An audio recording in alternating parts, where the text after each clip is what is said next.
Já faz anos que eu utilizo uma regra geral para nortear a minha leitura política e me parece necessário ou extremamente relevante detalhar esse indicativo principal, considerando o quão inequivocamente estas leituras, eu argumentaria e eu assim noto, têm se corroborado na realidade, têm se ratificado, têm se provado precisas. Eu interpreto, essa é a minha interpretação, eu interpreto que quando a Constituição de 88 foi instituída, pariu-se politicamente dentro da organização potestativa do país, né, a organização do Estado, condições especialmente propícias para o fomento daquilo que eu observo hoje, de certo modo, é hábito chamar como política de coalizão. Eu vou ler sempre essa política de coalizão, dada a estabilidade das variáveis que eu observo, como uma cooptação, ou uma corrupção, caso você queira, né, para quem entenda o conceito de corrupção, uma instrumentalização, né, uma instrumentalização do que filosoficamente se chama checks and balances. Mas você não tem que conhecer filosofia inglesa para compreender conceitualmente isso. Isto, em teoria, é apenas a ideia de que o executivo executa, o legislativo legisla, o judiciário julga. E, desse modo, a distribuição de densidade do poder entre essas funções blindaria uma conformação tirânica, ok? Uma conformação tirânica do poder. Qual que é o resultado da Constituição de 88 para isso, não é? A Constituição de 88, ela apresentou um caminho muito eficaz à instrumentalização disso. O Supremo Tribunal Federal, ele é o representante máximo da Constituição. Acima da palavra dele não há nenhuma outra. Então, por que isso é muito importante? Porque você começa por isso. Porque sempre que você observa a organização do poder, você começa pela cabeça. Quem tem a última palavra, ok? Essa é a pergunta que você vai...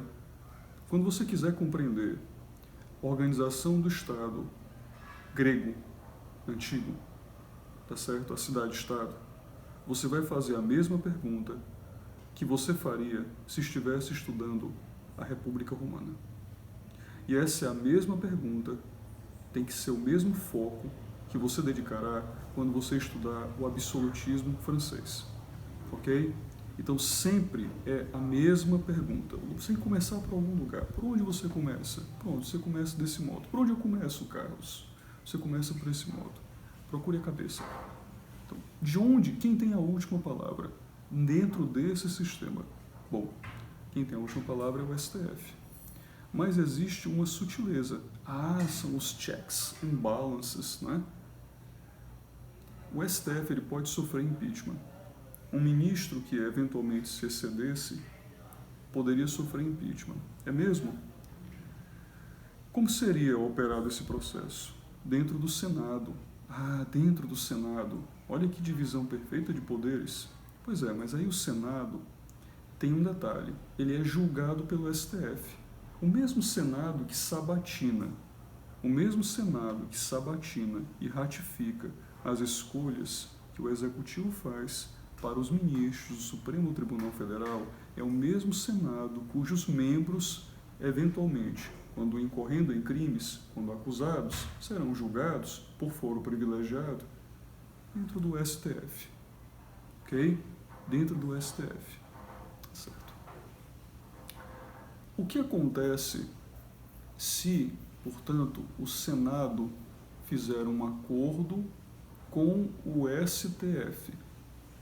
Vamos imaginar assim, o Senado faz um acordo com o STF e diz, olha, eu escolho você para fazer parte do STF, eu lhe aprovo na sabatina, perfeito, mas você vai ser leniente com isto. E se você imaginar um cenário em que o Senado constantemente cobre a guarda do STF e o STF constantemente cobre a guarda do Senado. Estou lhe dando um exemplo apenas.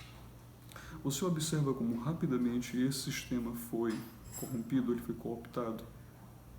Inclusive haveria quem argumentasse que ele sequer foi corrompido, que essa é a forma, se essa é uma forma politicamente viável de operá-lo, ela não pode ser sequer considerada corrupção.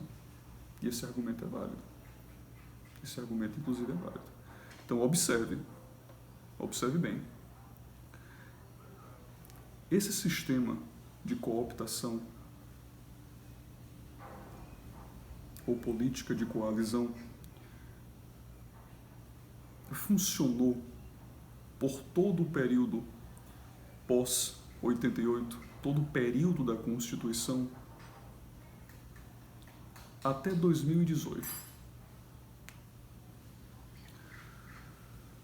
Por que ele funcionou até 2018? Bom, desde quando a Constituição de 88 foi instituída, havia um agente de poder que resultou preterido, certo? Ele resultou neutralizado. Ocorreu-lhe uma redução potestativa. Quem foi esse agente? Bom, o que existia antes da Constituição de 88? O regime militar. Tá certo, o regime militar. Então, antes da Constituição de 88, o regime que vigia, ele concedia margem decisória, margem potestativa ao Exército, que o Exército deixou de ter. Ok? Pois bem, o que houve de diferente entre todo este período? Bom, eu me lembro agora de uma certa ocasião em que o Lula dizia, se referindo a Fernando Henrique, ele dizia, me lembrava inclusive recentemente dessa frase, eu não quero esse monte de milico andando atrás de mim. Eu não quero esse monte de milico andando atrás de mim, como acontecia com fulano. Tá certo. Isso me lembra agora o quão rica essa frase é, né? Uma direção política muito clara. É óbvio que a esquerda brasileira foi a principal vencedora ideológica oriunda da Constituição de 88. Porque a esquerda, ela se dizia antimilitar, não é? Ela se dizia antimilitar, ela era anti-exército. O exército representava o adversário, passou a representar o adversário tradicional da esquerda. E durante todo esse período, inclusive o governo Lula, todo esse período, o que existiu foi uma construção de poderes de tal maneira, você pode observar analisando cada um dos eventos que ocorreram durante esse período, em cada um dos eventos, seja em eventos maiores como impeachment, seja o cotidiano do funcionamento político do país, cada um desses eventos se explica simplesmente deste modo: uma mão lava a outra, uma mão lava a outra, uma mão lava a outra. O grande vitorioso sistemático da Constituição de 88 é o fisiologismo. E, efetivamente, a esquerda ideologicamente ganhou poder ganhou cada vez mais poder conforme o tempo passava sob vigência da Constituição de 88, porque ela corria sozinha, ela corria inconteste, ela corria sem adversário. Essa política de coalizão, em que uma mão lava a outra, em que o fisiologismo organiza o Estado, ou seja, eu, como presidente, para me manter no poder, para não sofrer impeachment, preciso do Congresso comigo. Como que eu obtenho o Congresso? Como que eu obtenho o Congresso?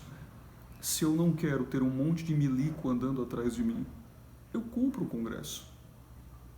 Eu compro o Congresso.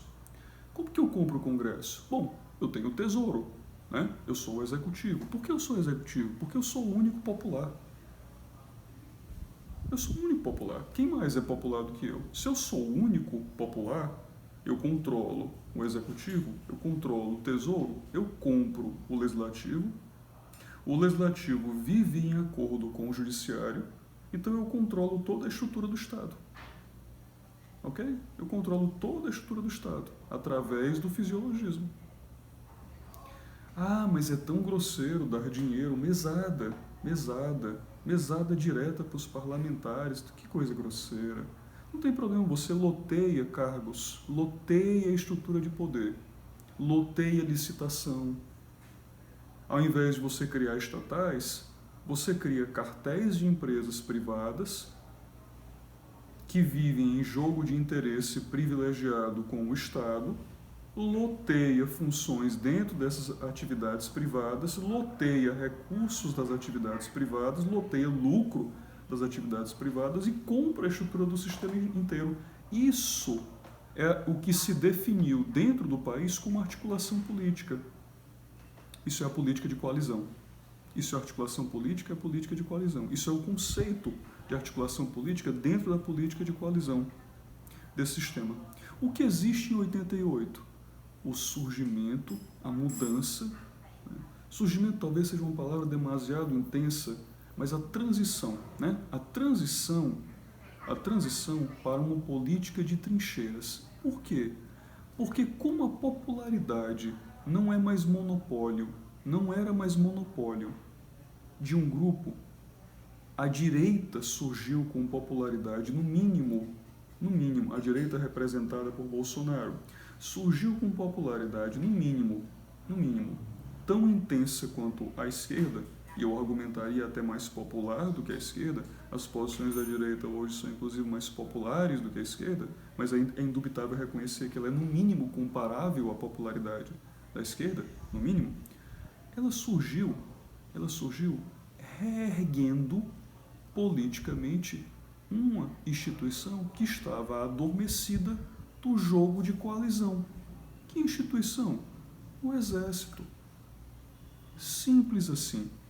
Então, como Bolsonaro consegue? É porque Bolsonaro é fofo e bom que ele não compra o Congresso? Não, ele não compra o Congresso porque faz parte da representação política que ele apresenta não precisar comprar o Congresso, porque ele tem um exército. Quando ele senta com o nhonho, ele não precisa comprar a Câmara, ele não precisa aderir ao fisiologismo massivo, porque ele tem um exército. Não é porque ele é fofo e bom, é porque ele tem um exército. Os outros adversários não têm popularidade e agora não têm a mesma teta de antes, ok?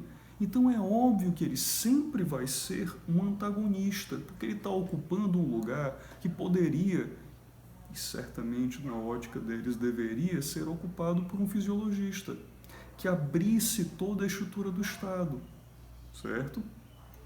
Esta leitura é fundamental para antever tudo que ocorre na política brasileira, para articular a análise de tudo que ocorre na política brasileira. E esse norte interpretativo, que como eu comentei, argumento há anos, tem sido eficaz e inquestionado há muito. E é ele que eu então compartilho e argumento nesse vídeo.